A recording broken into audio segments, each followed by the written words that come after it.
Okay, we're good to go. And thank you, everyone. A very good evening to all the speakers and the panelists who have joined us at the UN 68 CSW for this panel discussion on caring for the caregivers. We have very esteemed panelists with us, and I'm extremely grateful that all of you have agreed to join despite having such busy schedules. And I'm Shona Mitra. I work with Institute for What Works to Advance Gender Equality. I'm the Director of Policy and Research. And I'm welcoming you all to this panel discussion. Looking forward to the discussion, but we have a hard stop for Dr. Shamika Ravi, who has to leave us. But she has been extremely accommodating. Very thankful to you, ma'am, for joining us at this and also giving your points to us for taking it forward. And we'll first let her speak and then we'll let her go and then we'll get into our discussions. So, without spending more time, I want Dr. Shamika Ravi to come in and give her thoughts on this issue that she has been working on for so long. And she has been one of the champions in India who has carried forward this whole discourse on care, helped us and organizations like us who have been working on women's economic empowerment to carry forward and bring care into the center stage of the discussions. And we have been forever grateful for her active contributions always and her voice at every platform to center stage care discourse. Over to you, Shamika, and thank you so much. Thank you, Sona. And thank you, Sunena. Thank you to the organizers, all of you. I think, well, as a session, I suspect we will be preaching to the choir. We know of each other's works and the kind of impact we are attempting to have. Over the last couple of months, I have been visiting several countries of the Global South, including in Africa and the rest of South Asia. And while the motivation for, a lot of the policy work that I have been doing and trying to promote within India, but I see semblance and I see echoes of this in a lot of these other countries. And in particular, I spent some time in Ethiopia. I spent some time in South Africa. I spent some time in Sri Lanka. Now, these are countries which are in different, positions on the spectrum of economic development. However, care as a concept and as a mainstream segment of the economy, this is a conversation which is beginning to catch, gather ground and catch roots. And I think in India, mostly through the G20, I think, because that was a window of opportunity as far as promoting certain policy priorities were concerned. So we are now, care is very much a part of the New Delhi Declaration, G20. But beyond making this commitment as a body, G20, many other countries of the Global South which have made this commitment. For me, what is personally quite gratifying is that we have made some headway in India as far as making care a very fundamental part of whether it's the Ministry of Women and Child Development. Now, increasingly, we are trying to mainstream it within finance. Now, the work that we are doing on various aspects of gender go beyond care. We're also looking at gender budgeting, and I think gender budgeting for care becomes one other aspect that we are looking at. But specifically with regards to care, I just wanted to encourage all of you to also look at the policy document which was put out by the Ministry of Women and Child Development of the Government of India just a few days back. And it will give you a sense of what we are looking at and what we are trying to achieve. You're only going to see this, in some concrete form in the forthcoming budgets, which is when the Government of India really makes a commitment, a budgetary commitment to promote these policies. So as India's economy really undergoes rapid transformation, we are in the midst of all kinds of transformation, not just economic. The society is really undergoing tremendous flux. We are urbanizing at a very, very fast rate. The families are nuclearizing at an unprecedented pace. People are moving from villages to cities, and the joint family structure is being replaced by small nuclear entities. While the family remains the fulcrum of Indian society, it's women that are coming under extraordinary pressure due to the disproportionate burden of care being placed on their shoulders, especially as they explore work opportunities outside the household. Now, for a long time, we knew that long-term growth and balanced development of Indian society, there is a need to prioritize the evolution of care economy. And in that sense, we know many of the people who've been working on this are also in this room today. But which not only covers the population of children, but it's also important to think of the 120 million elderly population, people above the age of 60, and nearly 30 million people with disabilities. So healthy development of care economy in India is necessary to support the primary caregivers in our society, the majority of whom happen to be women within the families. This policy that we are trying to shape, which has come out in the form of the white paper, is an early but a very major, it's a significant step that the government has taken towards the creation of an accessible, affordable, and quality care infrastructure and an economy across India. So over the last 10 years, what we have noticed is that, more and more women are entering colleges. In fact, today, as of today, our colleges in India have more women than men enrolled. Our gross enrollment rate in higher education has undergone a steep rise. If you look at the academic performance, the girls are always outperforming the boys at each stage of education. And as a result, what you have is this great asset base in the form of human capital, which is getting created through younger women in India. The overall performance indicators also suggest that if you look at the various exams, etc., the girls are doing exceedingly well. However, the minute they come into the job market, all of this really vanishes in very, very stifling ways. The job market outcomes, if you look at it, then they show a completely different picture of India.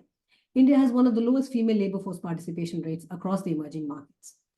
Now, if you look at the periodic labor force survey data, then over the last 9-10 years, we've had now 5 rounds, we're doing the 6th round of the PLFS, there has been an increase, but today we are still 25%, right, of labor force participation for women, which is 1 in 4 women of the working age of 15 to 59 who are either working or seeking work, which is a very low number.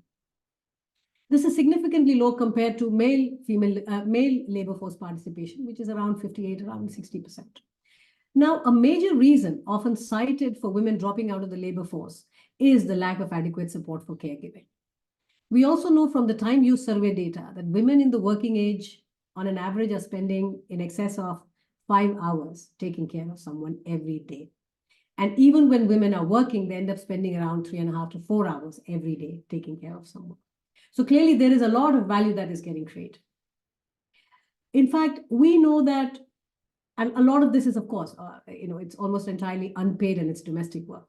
So taking care of children and the elderly is a significant part of the unpaid household work that is being counted. The first contribution that this policy, this paper that the Ministry of WCD has put out, is we calculate what the contribution of the current caregiving in India is to our GDP. And based on the underlying assumption, this ranges anywhere from 15 to 17% of our GDP, which is a very, very significant. But it's important to put a value to it, simply because this is, while it is a significant value, this is mostly created within the household. This is not a marketed transaction. And as a result, it is often discounted and disregarded, since these are all non-marketable transactions. So unlocking investments in India's care economy, therefore, will entail several steps that are necessary to lay the foundation for the long-term evolution of this critical sector. While the governments have an important role to play in this regard, it's also important to note that there is already a small but fast-growing segment of this economy that is thriving on robust revenue models catering to certain segments of the market. And this is particularly in urban areas.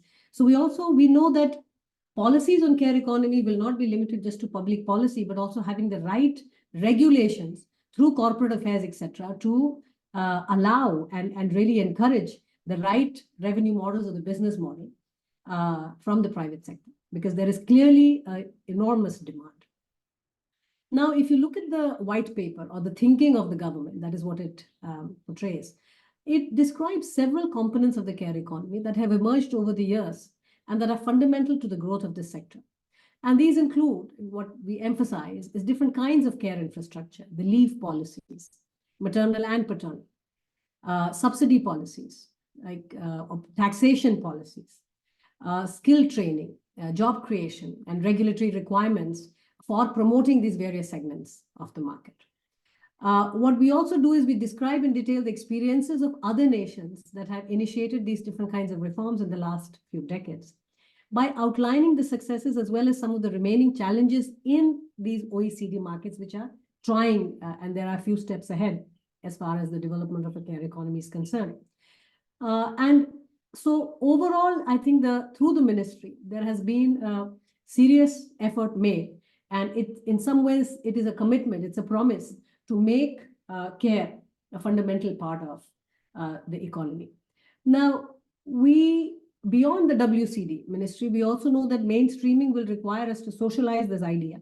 But really, the proof of the pudding is in the eating. And we know that without the budgetary support, this is really just a plan. So the finance ministry, which is what decides the budgetary allocations for some of this, they are working on how to support this care economy white paper, right? The policy that we are promoting through this. What kind of resources will it require, and what is going to be the source of financing some of this? We realize, however, at the highest level across different ministries that this development of this economy is fundamental for long-term growth of India's economy as well as for balanced development of our society. Because we know that currently we have a lot of human resource in the form of trained, skilled women. And that asset is unfortunately trapped within the household, and we want to be able to give happy choices. So affordable and quality caregiving is not only fundamental to India's nation building, but is also key to unleashing the full potential of women's capital that is in abundant and yet not in a position to be fully utilized till we provide this kind of support. So that's the overall thinking, and I'm hoping that we will see something more concrete in the June budget. And through the G20, through MEA, through our other international commitments, our lessons are also something that we want to take to other countries, and particularly in the global south, because that is where the similarities in the context, the traditional values, the family, etc., that sort of resonates, and we have different platforms through which we are planning to promote this idea and hopefully also take it to Brazil. We are in the process of continuing with the G20 conversations, and that's one of the reasons why I was in South Africa, because we want to see continuity in some of this. So I just wanted to give you a sense of what is our broad thinking, and my deepest apologies that I have to leave, because I really want to hear about what is happening elsewhere across the world, and what are your thoughts on what is right now India's initial, but I think it's a very significant step from the government to make this a reality. Thank you very much. Thank you so much, Dr. Ravi, for this wonderful introduction to the panel. In fact, you had done some parts of our job actually, where we wanted to contextualize the importance of caregiving for the global south. Thank you so much. We really appreciate your time, and we would definitely follow up with you. And I'm really happy that this resonated with the CSW's leading theme of financing. How do we finance for gender equality? And care is something that you have been talking about in terms of how to finance for bringing in the entire gender budgeting perspective. So thank you very much. I think this is going to give us a very good evening of discussions with all our other esteemed panelists. We'll let you leave, and thank you so much for joining us. And I'm going to just again extend a very warm welcome to all the other speakers who are very equally accomplished in their own work. And thanks a lot to Dr. Gloria Langat, Brett Wiesel, and Dr. Luciana Servo for joining us, for agreeing to do this for us. I hope we could have been on a physical face-to-face platform talking to each other, as there's much happening at the CSW right now. And I would, and I'm very very happy because at the moment, for the last whole of year, between IWAGE and Observer Research Foundation and other organizations, we have been advocating for care at the G20 platforms and at various G20 bodies, and we have been able to create and carve out this entire idea of center staging care into the whole paradigm. And the idea of building the panel at CSW around care was to bring the focus on financing for care, how it is important to invest in care, and what we really want to look at by understanding investments in care, and what are the tools of investments, what are the areas or what are the components of care there, which we want to understand where money flow is required. And I think I'm looking forward to a discussion from where we can take forward these pointers. And as Dr. Ravi also mentioned, that we are actually looking forward to loop this discussion into the discussions of the global G20 in the Brazilian presidency and carry it forward. I am handing this over to Sunaina, who is going to be your moderator. Uh, and over to you, Sunaina. Thank you so much. Thank you, Shona. I think we're off to an excellent start to this discussion. I do want to thank Shamika Ravi for putting her heart and soul on this topic, and that really brings hope because what we really need is for this to be a high priority topic for the government. That's the need of the hour, and I think we really are moving towards that in India and also other countries in the global south. We at the Observer Research Foundation were really happy to grab this opportunity to partner with IWICH on this topic and organize this parallel session at CSW, which really is the largest gathering on gender equality. And the context for us doing it at ORF was during India's G20 presidency last year. ORF was the secretariat for Think 20, and we have done a fair amount of work on care work, on care economy, and also realized how important it is to talk about care anytime we talk about economic growth or sustainable development or women's participation in the economy. And through this session, we're trying to boost this conversation in the global south context and also look at collective action and collaboration and ideas for it. I think we're already quite set up in terms of background. Just want to highlight one or two really quick points before I bring in our speakers. As Shamika had pointed out, demographic trends are shifting globally. Young and aging populations are increasing at the same time, along with more nuclear families. So the demand for care is rising. The pandemic has played its own role in bringing out the historic undervaluation of care work and visibilize what was essentially an invisible crisis, and also bring out how care has both instrumental as well as intrinsic value to society. It is at the heart of societies and families, and also the future of our economies increasingly. But there are urgent questions that we must address. How do we strengthen the voices of care in the global south and ensure that pervasive gender inequalities in care work are addressed as we do this? We have about 75 minutes slotted for this conversation, which means a little less than an hour left now. And that gives us enough time to really get to the heart of the matter. I will ask each of our speakers to give their opening intervention, and after that, we have a moderated discussion.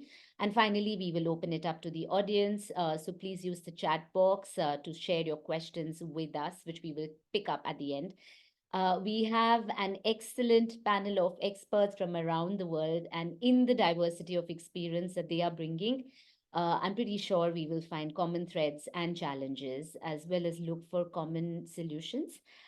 They've already been introduced, but I'm going to do a very quick round of it. Luciana Serro is president of the Institute of Applied Economic Research in Brazil. Gloria Langat is research scientist at African Population and Health Research Center. And Brett Wiesel is Global Policy and Advocacy Lead at Early Childhood Development Action Network. I'm going to dive right in and ask you, Luciana, you're also leading the charge for Think 20 Brazil under Brazil's G20 presidency. I also know this is a topic which is close to your heart and also the research that you do on gender economics. If you can tell us about the care economy in Brazil, in your part of the world, in Latin America, and what can be the role of the G20 and Think 20 to amplify this agenda? Thank you, Sonia. I am really honored to be in this panel and to be debating this with you because this is really a quite important agenda for the T20 during the G20 Brazilian presidency. It's one of the subtopics of the Task Force 1, and we'll have side events about the care economy here in Brazil. We hope that we can have you here also in person, if we can do this in person. And also, I have another hat. As we are a governmental institution, we are also part of a group that is taking care of building the care, care policy, public policy in Brazil now. There will be a national public policy that will be delivered this year, and there's a group that is doing this for Brazil. And in the governmental track, in the G20, there is an empowerment women governmental track. And care economy is part of this track, this official track, not only in the T20, but also in the governmental, and also with Women 20, there is another engagement group. So we bring all this debate together with civil society so that we can put this debate forward coming from Indonesia, India, and going to South Africa. In Brazil and at IPEC, especially for us, care economy is a central agenda. We have been debating about care economy and its importance for like more than 6 or 7 years.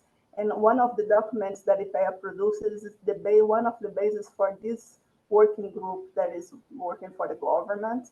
And we also want that the policy briefs that are coming from the T20 and the previous ones can subsidize the debate here during the G20 presidency. We have some things that are quite common, which I have heard from Dr. Samika. We have problems of unpaid care work, a lot of problems of unpaid care work. Most of the care are done by parents and parents or a person that lives in the household, a family of the one needing care, and they are doing by unpaid care. There is lots of lack of infrastructure. There are some parts of the country that have some infrastructure, but there's not a continuous universal access to care in the part of the state. So the family's burden has the burden of the caring. And also we have a lot of informal economy going around this. So you don't have labor guarantees and things like that for this process. So three main things that are being debated in Brazil is to guarantee decent work, or all the necessity of guaranteeing decent work for the workers in care economy, guaranteeing that the women that are taking care and are unpaid, they can be brought for some benefit from the government, but also can have some infrastructure to do this help them. There are some alternatives that are being talked about, some alternatives that are going around the world, like having a caregiver at the house for 8 hours to have some process of leaving them, some things like that. That we have experiences around the world, but we know that we need more than that. We also have to debate a lot about our gender norms. Yes, we know that we have to do a lot of advocacy about care working and their importance in Brazil, because Brazil is a society that still thinks that this is a responsibility of women, it's not a shared responsibility. So there is a need for a really clear advocacy from the government, from the private sector, from civil society, that care work is a responsibility of the society and a responsibility of women. And we need some policy innovation, and this policy innovation has to be brought from the experiences, our own experience, as our past experience, but also from this shared knowledge between the global south. Our knowledge, sharing the knowledge between the countries of the global south is fundamental because we know that our common challenges are bigger and our opportunities are smaller in terms of financing in respect to the north. So you have to go through this. And Brazil has some peculiarities because Brazil has the ones caring for the elderly in Brazil is another elderly, usually a woman. So there is not necessarily a younger person in the household, but there's a elderly woman who cares for their husband or their brother or something on their family, and she needs care for herself. So this is a challenge for us to think 60% of the caregivers for older people in Brazil are women that are already older because we are an aging population. This is a challenge for us because we know that we have also to think about this process of aging that's really going faster in Brazil than it's going in India or in most of the African countries. But we also have the same challenges that we have in the global south for all the other aspects of the, the labor market's participation of women, the opportunities for education, and also for the decent work and the things that I have already told you about. So as we think that we have to use these platforms that we have, including the T20 and the G20, as a way of doing a South-South cooperation and exchanging challenges between us. We can go through the best practice that we already have, the ways of talking to the ministers of finance for doing this. We have in Brazil now the Minister of Finance taking part of the Empowering Women group. So this is an advance in some sense. And we hope that from this we can bring also the multilateral and international banks, the multilateral national banks and things like that for thinking care economic as an opportunity, because care economic can be also an investment. If you invest in new technologies for helping the households to be more autonomous, to help the women in the house to have less time in their caring activities, to find ways of helping with EI and other things, this could be something that brings investments for the care economy and also brings more awareness of the interest of care economy for the whole society and also not only as part of the obligation of women. One of the things that we are also talking about in terms of how to do this, in terms of cooperation, is think about putting, and we have this, putting the marginalized groups into the policy building. So we are bringing councils, building councils of participation so that we can have the caregivers and care workers and also the care recipes being heard in some sense, the ones that can be heard, as how they think the policy should be built in Brazil. So it's quite important to hear them and to bring them to the process so that we can put this process through a more customized for each country, but also with knowledge sharing between our countries. And I think for now is the main keynotes that I want to share with you. Thank you. Thank you, Luciana. So much to take away from what you said. Of course, you brought out the challenges in Brazil and the sort of resonance that we find in India and also in other countries was striking. You also talked about how the challenges are bigger and the opportunities are smaller in terms of financing, and that's where the role of international cooperation and multilateralism is important. But I think the part that I found very, very important for us to take away was the fact that we also need to bring in the care workers as stakeholders in the process of policy making. And it's really heartening to hear that Brazil is thinking of doing that. So thank you for that. I'm now going to bring in Gloria into the conversation. And Gloria, of course, your work has been highly focused on aging and elder care. And in India and many countries of the global south, this is what is really emerging as a real challenge. And I say global south because the conversation in the global north has been established for a while on the importance of elder care. So if you can give us the context for Kenya, and also since you work continent wide in Africa, what are some of the learnings for the global south from your work? Thank you very much for that for those remarks, and I'm pleased that the speakers who've spoken before me, Luciana and Dr. Ravi, have really touched on the issues that I'm also going to highlight. So I think what the reason we are all here is because care is universal. The need for care is something that cuts across the entire human race, the entire society. So across the global south, the global north, the need for care is something that is paramount. And in the whole globe, really, it's women who play a very, very important role.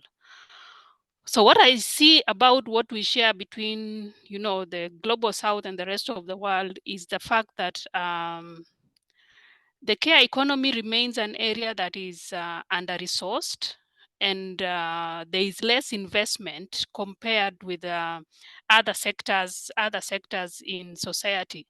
There is also poor remuneration of caregivers, which is not commensurate with the invaluable contribution that the care economy makes on the sustenance of our economies and on human flourishing. So that is something that I see as something that is cutting across. Of course, some countries there would be more investment, but I think what we have in common really is the very, very low investment on the care economy, both in the global south and in the global north. So here we are talking today about the caring for the caregivers. So something that we also need to bear in mind, particularly in our understanding, is who are the caregivers, and specifically who are the vulnerable caregivers in the global south. So we have quite a wide spectrum of caregivers.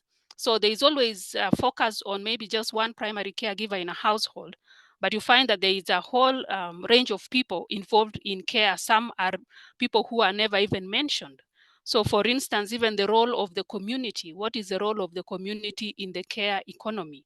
And that is an area that is not also valued or discussed when you go to different forums about the care for about different forums around issues of care. So as you mentioned, that I've specialized in recent years on the care for older persons. And Luciana mentioned that aging is quite advanced now in Brazil compared to the rest of the world, and the global south in particular. And of course in Africa, the number of older people is growing quite fast, and it's still an area that is in a lot of forums, in a lot of discussions. People don't see it as something that is of priority. Focus is always on children.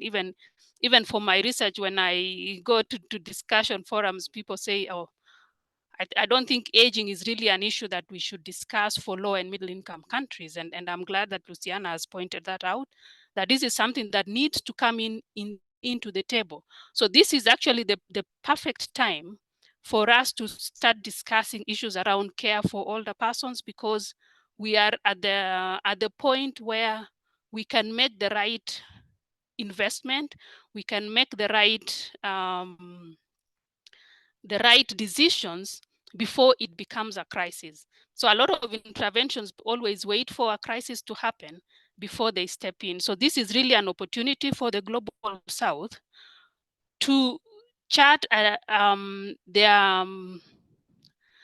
way they want the care economy for older persons to be.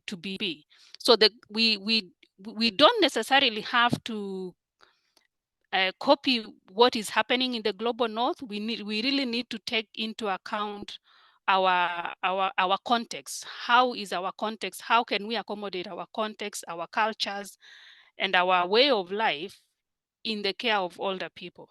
So one area that you find even in the global north is that older people prefer to be cared for at home. Nobody wants to go into an institution. And that is something that we can begin to have discussions about, the care in the community where older people are familiar, it is their environment, care in the home. So home-based care is something that we really need to think about and to invest in the skills, to invest in the manpower that we need to provide this care. So the advantage now of having sort of a dual where there is care for children and at the same time we also have care for older persons, we can actually be thinking now more around intergenerational care frameworks where the care for children is happening simultaneously with the care for older persons, and that is integrated in all the decisions that are made. So for every decision, people are thinking about care for the older persons, care for the children. And I think Dr. Ravi also mentioned the persons with disability, children with learning disabilities. How are they cared for? How are they made to be able to prosper to the extent in which they are able, and to support those caregivers who are caring for persons with both physical and learning disabilities. So care should really go beyond just the care for children. And we need to think now about the most vulnerable in the society in terms of caregivers, who are the ones at the very bottom, and then broaden care to really capture the whole spectrum of caregivers and also the people who need care. And I think by doing that, we don't leave, no one is left behind. I think we have this phrase a lot in development discourse about leaving no one behind. So that's something that we need to also put in place when we are having discussions around care. Thank you. Thank you, Gloria. Again, some really crucial points raised by you there. Of course, we have very, very low investment in the sector overall. But the role of community, I thought, was a fascinating point to bring up. That is something that we will definitely need to think more about. And the fact that as we think of this, we should be thinking of it in an intergenerational care framework, as you said, and not separate the different threads, but think of how we can find solutions. I think that is something we definitely should explore more in this conversation. And finally, the fact that we are at the point where the interventions would be very effective, and that is how we can avert a crisis really. So thank you, Gloria. I'm going to now turn to Brett. First of all, Brett, we have very few good men in this sector, and you're one of them. And it's so important to have the male voices in the room when we have these conversations, because that perspective is really so crucial. That's so, we're just really glad to have you in this conversation. For your opening intervention, really focus on the work that you've been doing on how we can expand access to childcare. Gloria has focused on elder care. You focus on childcare. So how can we do that in countries of the global south? And if there are any promising practices or innovative ideas that you could highlight for us. Yeah, thank you so much for the invitation. And it really is a concrete example of what we're talking about at ECDAN, which is to really create broad-based coalitions and bring these movements of early childhood and gender equality together. So let me just share a few remarks from the childcare side. As an early childhood development network, our focus is obviously on childcare. And I think what we're trying to do is recognize that we cannot drive outcomes for children without driving outcomes for women.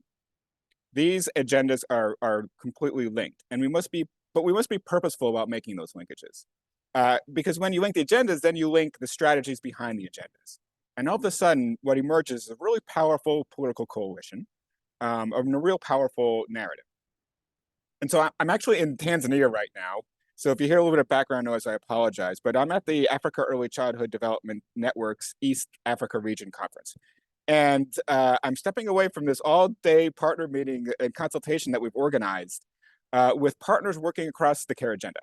So we have partners here working on the issue through the lens of early childhood, gender equality, women's economic empowerment, child rights, the child care workforce, labor rights. And we brought these partners together along with the early childhood partners who were at the conference to talk a little bit about what we can do to mobilize grassroots advocacy around childcare and bring these broad-based coalitions and leverage the powerful narrative that we have together. And I can talk about that more in a moment, but ultimately what we're trying to say here is that when you connect these dots, right, and you develop shared strategies, you create political power. And I think that's both a challenge and an opportunity, because I think we must get out of our silos, right? And we must break down those silos and stop having conversations with ourselves. And at the same time, we also have to stop this sort of zero-sum game mindset where we're coming to the table thinking, if we're advocating on this issue, it's going to take away from something else. We have to grow the pie. The other thing I would urge us to do is really just be really purposeful about learning from countries at the grassroots level. And I'm glad to hear all the panelists sort of mention that. I mean, as we think about how to drive policy change, we need to learn from one another. And so for example, I know G20 was mentioned as an example of a global mechanism, but we have to learn from India. We have to, and what do we learn from India, and how is that translatable and transitional to what's going on in Brazil, in the Brazilian context? And we need to make sure that we're not having these conversations at the global level, but we're doing them in a way that ultimately grounds us at the country level. Another point just to highlight specifically for childcare is, obviously we going about in this coalition-based conversation, we need to put women, children, and the workforce at the center of the conversation, and the center of policy design, and the center of service delivery. We have to have systems that are both gender transformative and child-centered, right? And support the workforce. It's not either or. And that has happened in the past where, maybe one sector's focused on access, the other sector's focused on certain quality. And the result is the systems don't work. Because when we do that, right, when we drive outcomes,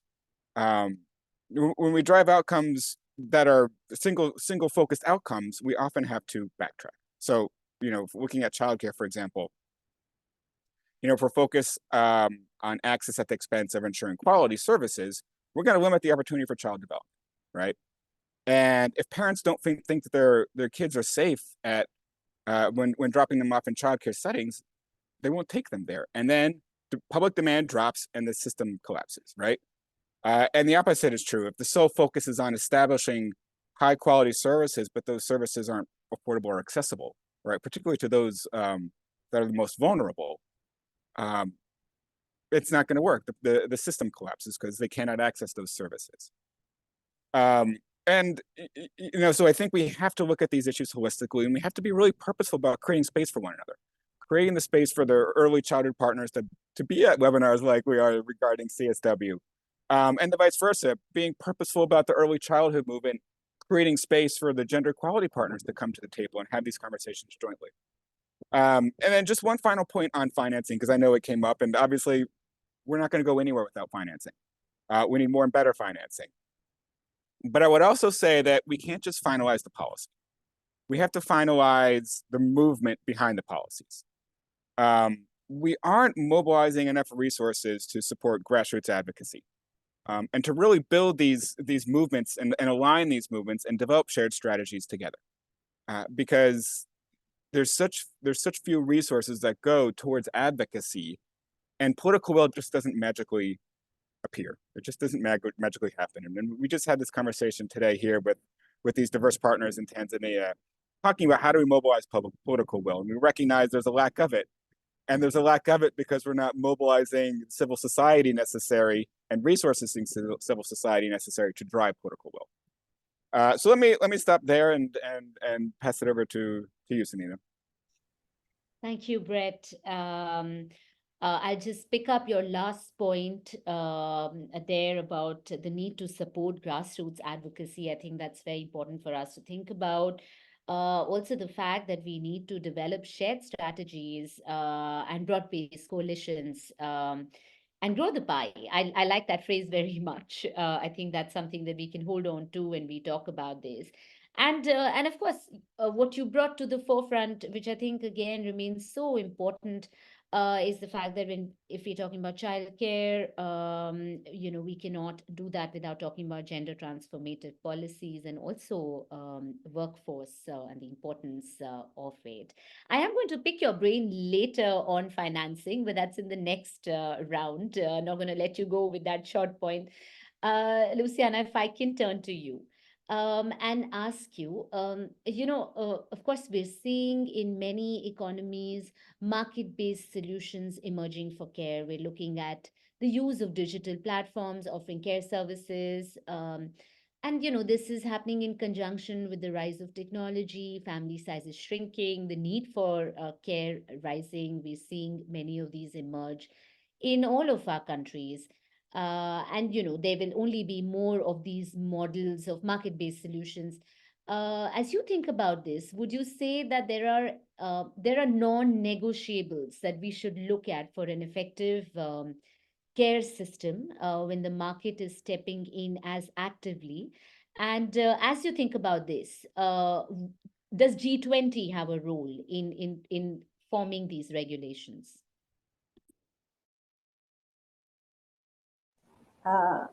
No, for sure. One of the things that were mentioned before was we're thinking about a public policy. You have to think in a universal way. We cannot think only market-based solutions. Market-based solutions are important, but there has to be a strong state and political support because we need to do this in a universal way. And we have, in the case of Brazil, in the case of countries, lots of inequalities. I have seen one question, and for Brazil, it's undeniable that the racial and the gender and the care economy are completely intersectional. For us in Brazil, for example, the caregivers are Afro-descendant Black women. So working with care economies to bring in these women and empowering these women and bringing them for the decision process and also paying them decent work. To paying them decently and to giving them a decent work. But thinking about other ways of doing this, we have to bring infrastructure. We are discussing a lot of public policies in Brazil right now, like, for example, urban policies, households,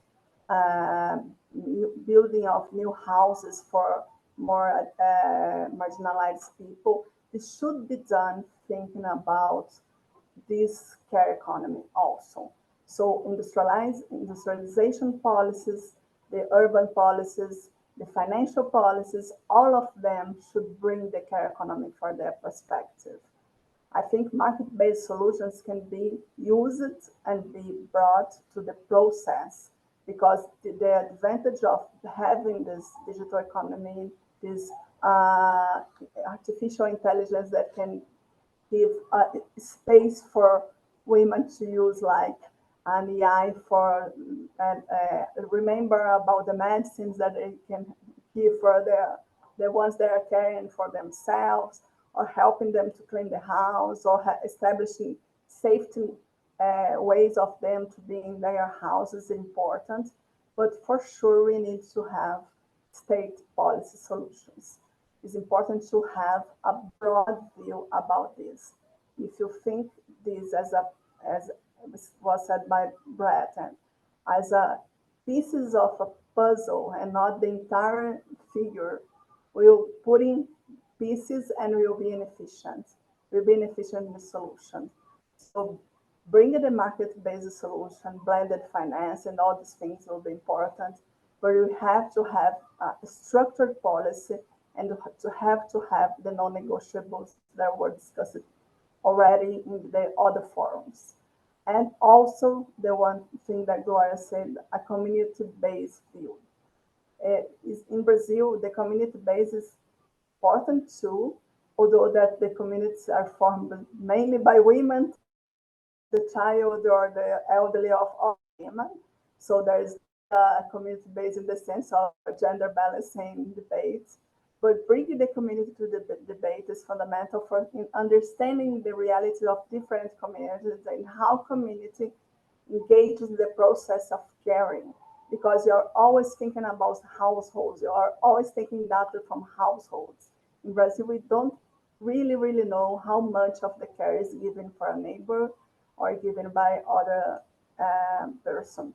They said that there are some researches about this, but I think we need to go deeper on this points.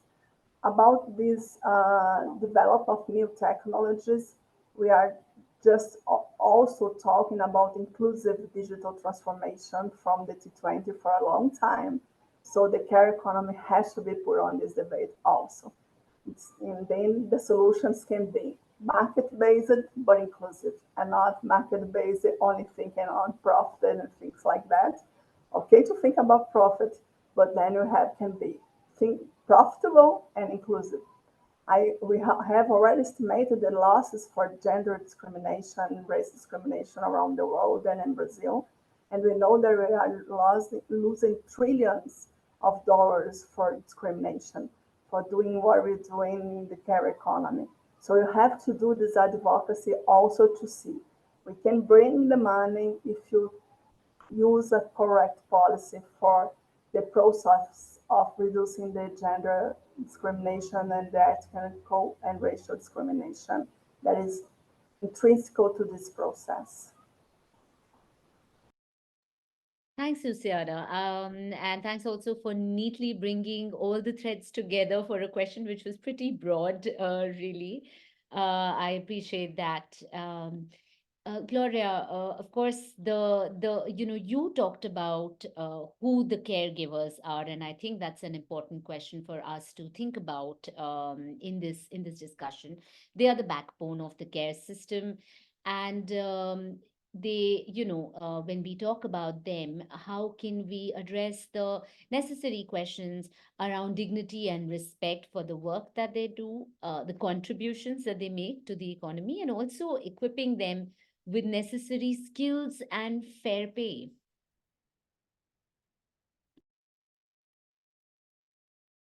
Yeah, absolutely. I think that's a very important point about who the caregivers are. I think increasingly now there is a lot of discussions around the effects of climate change on care. So climate change is also an area that is taking center stage, but there is now emerging research that is showing how climate change is impacting on care.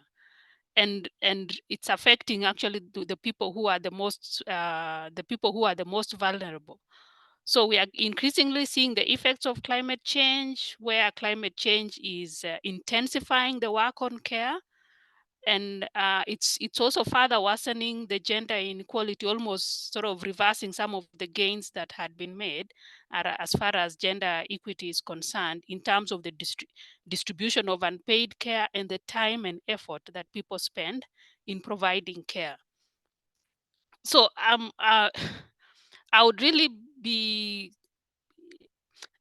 if it comes to prioritizing, for me, it's prioritizing interventions and financing in areas that would make the caregivers provide care better, quicker, and in an easier way. Luciana has talked about artificial intelligence, which is another level of intervention that would make care provision easier. But so particularly in Africa, and I'm guessing some greater part of South Asia, we cannot run away from the importance of access to safe water. It's still a very important thing. Access to clean energy, hygiene, caregivers spend enormous amount of time sourcing for water, for energy, and so it makes care almost inefficient. So there's a lot of inefficiency. If you think even in the economic aspects, there's a lot of inefficiency because a lot of time actually goes towards trying to find the resources to provide care. So for me, if there is really where to put the money, we need to think about the effects of climate change and how that is contributing to access to the most basic water and sanitation, clean energy, hygiene and sanitation. So all that, the wash and clean energy. I see that as quite important. And we are increasingly seeing a lot of inequalities in access to clean water and sanitation. So in Africa, there are only 3 countries that have done time use survey. So Kenya, South Africa, and Senegal. So I've been part of some project where we've been analyzing the time use survey for Senegal. And what we are finding is that the poorest in the society spend almost 3 times more on care compared to the people who are slightly well off. And majority of their time is spent on trying to access water, to access sort of issues around sanitations and issues around hygiene. So if we are really to close this gap in gender equality, inequality, and also just to lift society, to lift women, majority of women up, is really to invest in areas that would make provision of care easier and more efficient. And that would really make their work a lot easier. So Africa, the global south, we have quite domestic workers. Domestic workers play a very major role in care, and they are usually a community that is quite less spoken about because they are in households. They are almost like hidden because they operate in the domestic in the households, in the domestic sphere. But what is who is championing for the domestic workers? Who is championing for their rights? And if I think Brett also mentioned, who do we bring to the table for discussion? So we need to have domestic workers. We need to help them to form associations, to have a voice, to have a voice, and to champion also for their well-being. And if it wasn't for domestic workers, majority of women in the global south will not be able to participate in the labor force. So this issue of redistributing the care, and you're redistributing it to domestic workers, but then their welfare is not really discussed. And we are counting the women who go out to participate in the labor market without thinking, who have they left the care work for? So we need to really bring the domestic workers to the forefront of our discussions on issues around care. Thank you.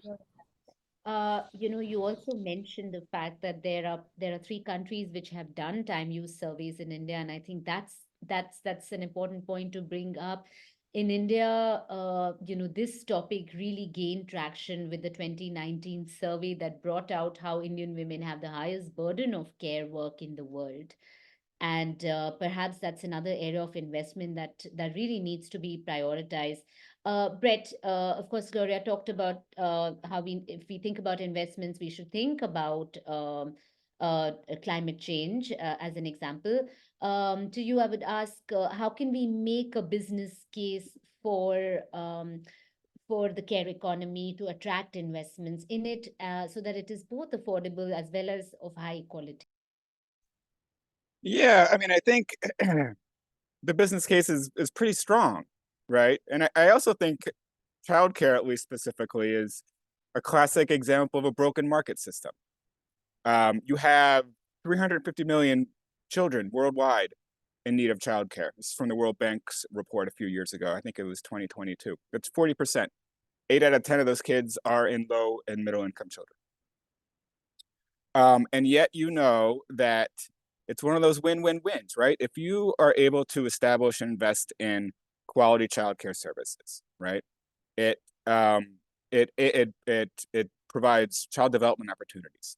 And there are plenty of studies showing the long-term impact of child development in terms of wealth generation, job creation, education. All of these outcomes are driven in the early years.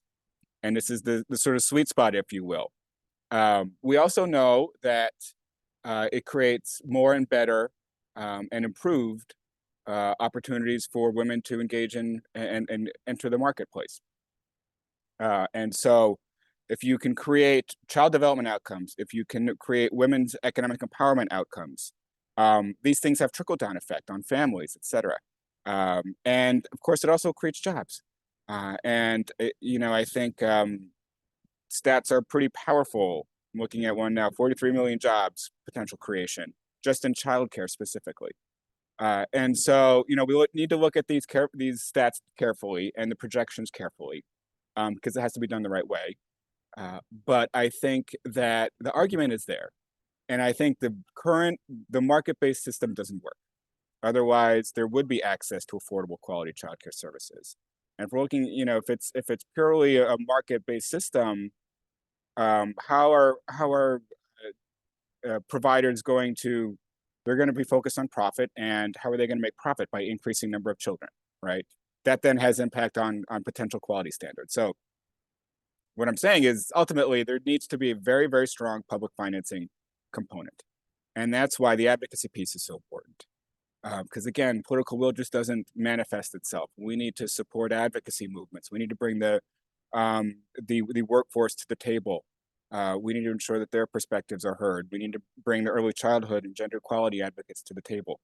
A few years ago, we worked with Oxfam on a meeting at the World Bank's annual meetings, just as the World Bank was launching their Invest in Childcare initiative. And the argument and the advocacy that we were doing was to ensure that civil society organizations and advocates were at the table in these as the World Bank designed this initiative.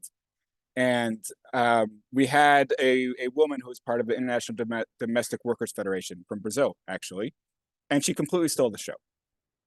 And she was so powerful. And one of the things she said was that, who's going to watch my children while I'm watching somebody else's children? And there was a palpable silence in the room when she said that, and it really underscores so much of the real challenges that must be dealt with and dealt with thoughtfully, but also the opportunity, because I think the potential economic impact is there. And so I forget who mentioned the need to have conversations with ministries of finance, for example. Like, economic impact is there. We need to frame the argument the right way, but we also need to bring all the different sectors to the table. All right. The need for public finance is something that you have underlined. We do not have much time left, and we have some audience questions. So maybe if we can quickly take those on. The first one is definitely for you, Luciana. And the question is from Gloria de Souza. And the question is, how can national development banks, particularly from G20 member states, play a role in financing care economy to address social needs and to promote sustainable development? We are always on a topic that discusses the reform of the international financial architecture in G20 for a long time. We have proposals for this. And I think bringing the care economy for this table is fundamental. And bringing what are the alternatives of putting this together with the agenda that is already in place about gender and ethnic and race empowerment in the agenda of the multilateral banks. So bringing these topics of empowerment of women, empowerment of Afro-descendants and other ethnic groups, and the care economy and intersection between them for the agenda of the multilateral bank when they decided how to invest, the instruments and the norms that they established for these investments is fundamental. We're also talking to them about scaling up, because every World Bank, the Inter-American Development Bank, the Andean Commission, and other banks, all of them have a race and gender topic in their financing process. But they have to be together to scale up these investments, to think about them in a unified way. So we are also discussing with an important national bank, our National Economic and Social Bank, the BNDES. I don't know how many of you know, but it's an important national bank in Brazil. So that they can empower us in the discussion during G20 Brazil, and also talking to the Minister of Finance, the financial track, about this. So bringing the gender economy for this is bringing this intersection between these topics and thinking about opportunities of investments for care workers and caregivers, training and capacitation, the things that Gloria said, that we also have communities here that needs to have this kind of sanitation and other things to reduce their time looking for water and their personal hygiene and the hygiene of others. So this also has to be integrated to the debate. And I think that this integration of the agenda, the climate agenda, the caregiving agenda, the poverty and inequality agenda, the digital economy agenda, and the architecture financial with the multilateral bank is a way of going through during this debate. I don't think we are going to be through the G20 with all the solutions, but we can add some pieces on the debate and then have some recommendations done to the G20 for the T20 and other engagement groups, but also for the governmental tracks. So we hope that we can do this, and as I said, we hope you have you all here with us so that we can empower ourselves in this debate. All right. I'm going to throw the last two questions, and Brett and Gloria, maybe you can decide which one you want to go for. Bidisha Mondal asks, although there are various reasons behind declining fertility rate, do you think in some contexts the lack of quality childcare infrastructure is a factor leading to declining fertility, especially when we are moving from joint to nuclear family structures? And the last question is from Rashmi Mohanty, who asks if household work could be shared by male folks. Is there any best practices or proof of concept that we have? Take on any. Gloria, Yeah, I can take on the question on fertility decline, given my background in demography. Of course, there are several reasons that explain fertility decline. Women are spending longer in education, which means they are postponing childbearing to a later stage.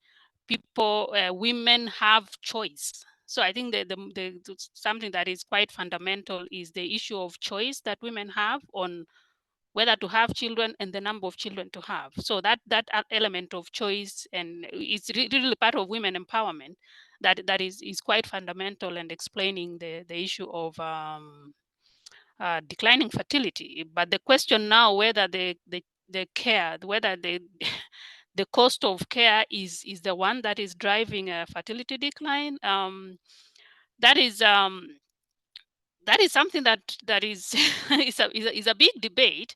It's a big debate because you'll also have countries where the cost of childcare is very low, but then the fertility is still declining. So there are different aspects at play when it comes to issues around fertility decline. And if we are to think now about what lessons have we learned from the global north in terms of countries that are having very drastic fertility decline, that they are now giving women incentives to have children and to stay at home and all that. It's not about the cost of childcare. In some of those societies, actually, they give incentives. There's a lot of policies that have been put together to support childcare. So I think there is the issue of really women and choice that is at play a lot. But if you have good quality care, that should encourage people to have children. People will be looking at issues around quantity versus quality. You want one child or two child and get the best care for them. So investing more in children, and I wouldn't attribute that so much to the declining fertility. So we do need to value the role that women play. So valuing also care, valuing the role that women play in our continuation of humanity. That's something that is of importance. And so I think maybe Brett can also talk about the balance between not having care care that is quite expensive vis-a-vis being able to afford it, and that will drive people away from using those services. But yeah, I think there are so many things at play when it comes to the reason why fertility is declining, and the cost of care could be one, but I wouldn't say that is the the primary reason that is attributed to fertility decline. Thank you. Yeah, I don't know if I can speak to the decline of fertility rates. I haven't seen the data one way or the other. But the other piece, just to highlight, and it's in one of the other questions, is the role of male engagement and social norms and addressing social norms. And we know that the burden of care is, or responsibility maybe of care falls heavily on women. And I know the report was mentioned about India specifically, where it's particularly high. And that to me tells us that there needs to be a direct and concerted effort to address social norms if we're going to expand access to care services. Whether that's communications campaigns or advocacy campaigns. I obviously, where my role is advocacy, so that's where my mind goes. But we know that social norms continue to reinforce these very specific roles for women. And how do we push back against those? And how do we increase male engagement? And there's a lot of really interesting, great work happening by a range of partners on the early childhood side, on the gender equality side, around male engagement. And I think it's an opportunity again to build those bridges, because I think it's a significant contributing factor to the broken marketplace, to lack of access, to lack of public demand for services. And so what can be done really to address those social norms? And again, part of it is financing and supporting advocacy and communications and efforts to push back on and address some of the social norms. Right. This has been such a wide-ranging discussion. I don't think I can even attempt to sum up this discussion.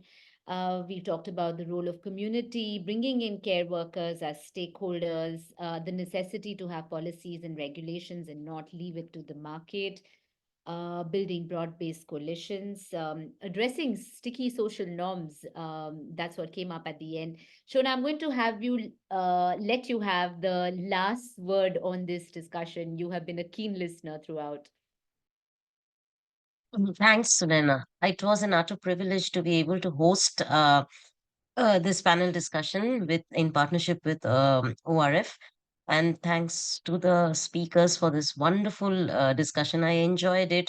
I was absolutely engrossed in all the points. And I think the takeaway that I have is challenges are greater and financing opportunities are less. And we really need to focus on the energies which can energies and prioritize the areas. And I have also learned that investing in care infrastructure is very important, but so is investing in the caregivers.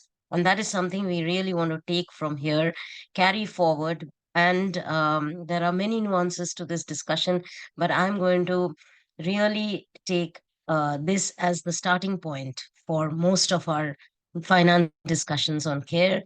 And I hope we are able to build a greater dialogue, not only for the CSW, but taking it forward to the Brazilian G20 as well as the G20 thereafter in South Africa. I really, and I thank Sunana for the excellent moderation and the great questions that could actually bring out the nuances of the discussion. Thank you, everyone. Thanks to the participants, audiences, everyone, for this wonderful evening chat for us in India. Thank you, Shona. Thank you to our speakers. Thanks to Brett, Gloria, and Luciana for taking out time and letting us have this really, really rich discussion. Thanks for having us. Bye-bye. Thank you.